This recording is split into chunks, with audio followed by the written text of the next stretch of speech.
অনেক ঠান্ডা পড়েছে, তাও আজকে একটু কম ঠান্ডা। এখন বসে বসে এই যে দুপুরে রান্না করেছিলাম খিচুড়ি ভাত মাংস দিয়ে, এই যে এখন সেটা খাচ্ছি। অবশ্য খাওয়ার ভিডিও তো আমি কখনো সেইভাবে দিই না, তা আজকে কি দিয়ে খাচ্ছি, খিচুড়ির সঙ্গে মুড়ি দিয়ে। এটা কি তোমরা খাও কি না? শুধু খিচুড়ি না, রাত্রের যখন ভাতটা একটু ঠান্ডা হয়ে যায় তখন হলো এরকম মুড়ি দিয়ে খেতে ভীষণ ভালো লাগে। আর খিচুড়ি ভাতের সঙ্গে বেশি মজা লাগে। তারপর ডাল এটা দিয়ে, কিন্তু অনেক এলাকায় না এটা খায় না। জানি না তোমরা খাও কি না, যদি খেয়ে থাকো অবশ্যই কমেন্টে জানিও। আর যারা না খেয়ে থাকো, মানে খাওনি কখনো, তারা একবার ট্রাই করো। অনেকেই বলে যে এটা কেমন খাওয়া, মানে ভাতের সাথে মুড়ি, কিন্তু যারা খায় তারাই জানে আসলে ভাতের সাথে মুড়ি যে কত টেস্ট।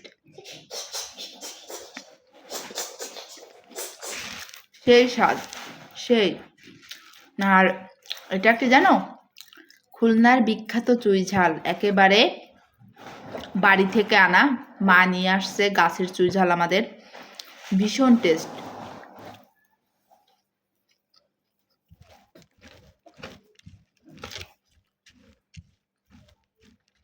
রাত্রে বসে বসে খাচ্ছি আর তোমাদেরকে একটু লোভ দিচ্ছি। টাটা।